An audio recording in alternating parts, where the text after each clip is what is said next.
मित्रांनो, काल शिक्षक भरतीसाठी आणि जाहिराती अपलोड करण्यासाठी 15 दिवसांची मुदतवाढ मिळाली.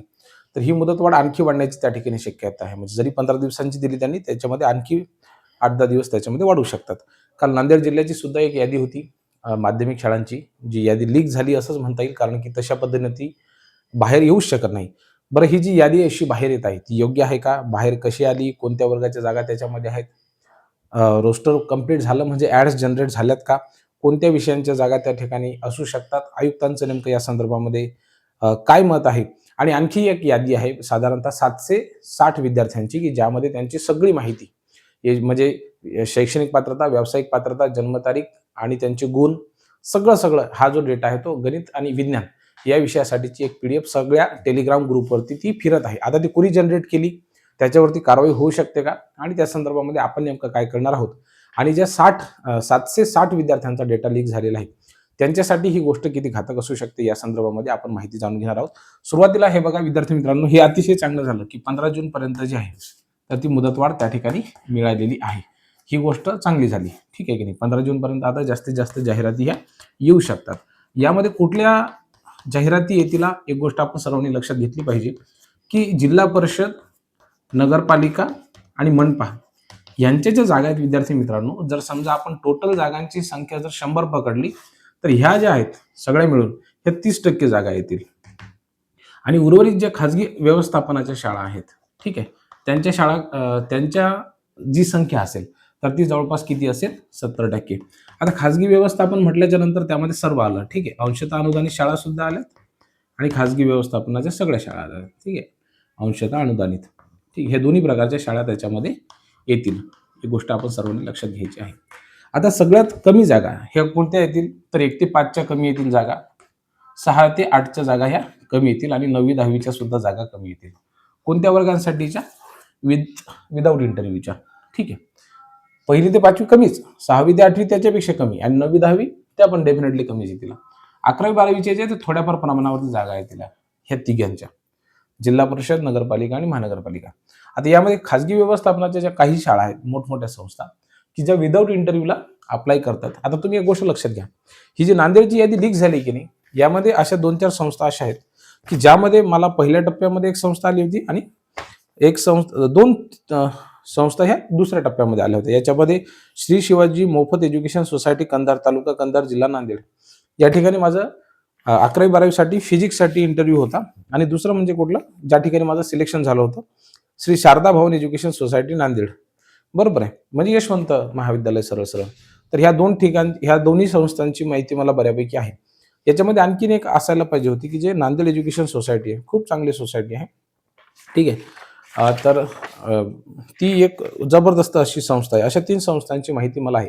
बाकी जर आपण बघितलं तर या ठिकाणी श्री शिवाजी मोफत एज्युकेशन सोसायटी कंधार जे येते, त्यांचे उर्दू आणि मराठी दोन्ही माध्यमांच्या शाळा आहेत आणि बऱ्यापैकी या ठिकाणच्या जागा येतात. पैकी जर आपण यशवंत कॉलेज किंवा नांदेड एज्युकेशन सोसायटी ह्या दोघांचाही विचार केला तर तिथे खूप जास्त जागा राहतात, म्हणजे 30, 40, 50 हे नाही, अशा पद्धतीने म्हणजे सगळ्या विषयांच्या गृहीत आपण धरलं तर त्यांच्या माध्यमिकची शाळा आहे आणि उच्च माध्यमिकची सुद्धा शाळा आहे. म्हणजे 6वी ते 12वी पर्यंत खूप मोठ्या प्रमाणावरती नांदेडमध्ये ज्या ठिकाणी जागा आहेत त्याच्यामध्ये काही शंका नाही.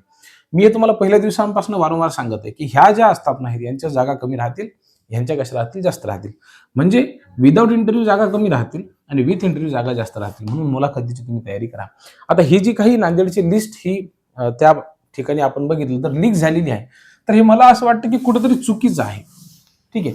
ज्या विद्यार्थ्यांना जास्त मार्क आहेत त्या विद्यार्थ्यांसाठी ही सुख सुविधा केलेली आहे का, असं मला वाटते आहे. आता बघा विद्यार्थी मित्रांनो, नांदेड जिल्ह्यामध्ये ही जी काही यादी आहे तर ही अशा पद्धतीने बाहेर येणं चुकीचं आहे, ठीक आहे. कारण की ही जी यादी आहे याच्यामध्ये फक्त रोस्टर अपलोड केलेला आहे की नाही किंवा व्हेरीफाय झालेला आहे की नाही या संदर्भामध्ये माहिती देण्यात आलेली आहे. आता अशा पद्धतीने प्रत्येक जिल्ह्याची जर यादी अशी जिल्हा परिषदेच्या शिक्षण विभागाकडून जर बाहेर येत असेल तर याला काही अर्थ राहणार नाही. मुळामध्ये ज्या काही जागा अपलोड झालेल्या आहेत किंवा ज्या काही संस्थांचं, ते खाजगी व्यवस्थापनाचे असो की स्थानिक स्वराज्य संस्थांचे असो, जर रोस्टर व्हेरीफाय झालं असेल आणि ॲड जनरेट झालेला असेल तर याची जी माहिती आहे ती फक्त आणि फक्त पवित्र पोर्टलवरून द्यायला पाहिजे. कशापासून? पोर्टलवरून. आणि कशाच्या माध्यमातून? तर ते बुलेटिनच्या माध्यमातून. लक्षात घ्या आपण सर्वांनी, ठीक आहे. अन्यथा ही जी माहिती आहे तर ती मलिन करण्याचा कुठेतरी प्रयत्न आहे असं मला स्पष्टपणे म्हणायचं आहे. आता दुसरी एक जी यादी जाहीर झालेली आहे, जी PDF आहे, त्याच्यामध्ये 760 विद्यार्थ्यांची नावं आहेत. ठीक आहे. आता या PDF मध्ये काय आहे, तर डेट ऑफ बर्थ आहे. ठीक आहे. त्याच्यानंतर विद्यार्थ्यांना मिळालेले गुण आहेत. मला असं वाटतं त्याच्यामध्ये ईमेल आयडी सुद्धा दिलेली आहे की काय.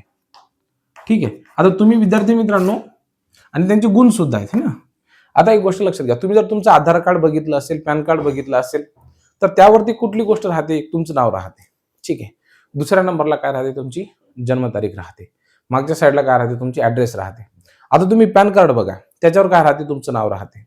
त्याच्या खाली काय राहते, तुमची जन्मतारीख राहते. त्याच्या खाली काय राहते, पॅन कार्ड नंबर राहते. याच्या व्यतिरिक्त कोणतीच माहिती राहत नाही.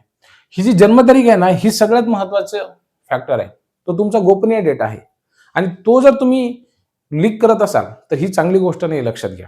याच्या 760 विद्यार्थ्यांनी ही जी माहिती भरली, ही गुगल शीटवरती भरली असेल किंवा गुगल फॉर्मवरती भरली असेल. ज्यावेळेस यांनी माहिती भरली, हे उत्साहाच्या भरात भरली. यांना हे माहिती नव्हतं की आपल्या या माहितीचा वापर कशासाठी करणार आहेत आणि जी माहिती वापरली गेलेली आहे, तर त्याच्यामध्ये अक्षरशः या लोकांनी जन्मतारीख सुद्धा हाईड केलेली नाहीये, ती सुद्धा त्यांनी पब्लिक केली आणि ही PDF सगळ्या टेलिग्राम ग्रुपवरती फिरून राहिली. शिक्षण विभागाचं जर याच्यावरती लक्ष गेलं की अशा पद्धतीने हे विद्यार्थ्यांची कंपॅरिझन करतात. फक्त 760 विद्यार्थी आहेत का महाराष्ट्रामध्ये गणित आणि विज्ञानचे? ह्या लोकांनी लिंक फिरवली, ती माहिती विद्यार्थ्यांनी प्रचंड विश्वासाने भरली. ठीक आहे. आणि ती माहिती आता अनेक बॅचेस मी असं पाहतो की त्याच्यावरती विकल्या जाते आहे.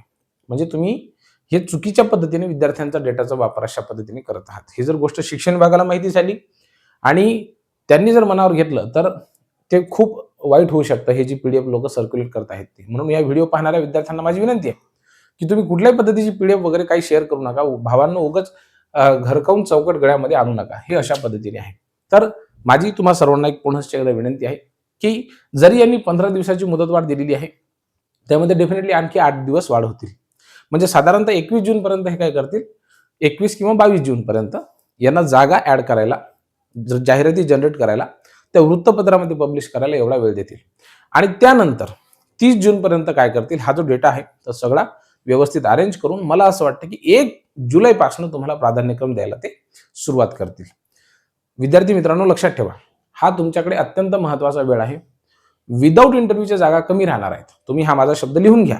विदाऊट इंटरव्ह्यूच्या जागा इन कंपॅरिझन विथ इंटरव्ह्यू 100% कशा राहतील, कमी राहतील.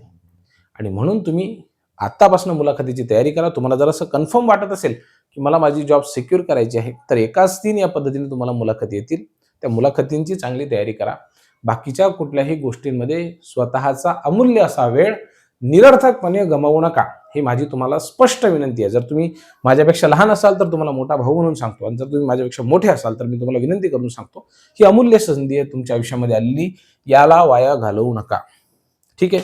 बाकी विचार करा. काही अडचणी असतील तर कमेंट बॉक्समध्ये नक्की लिहा. धन्यवाद.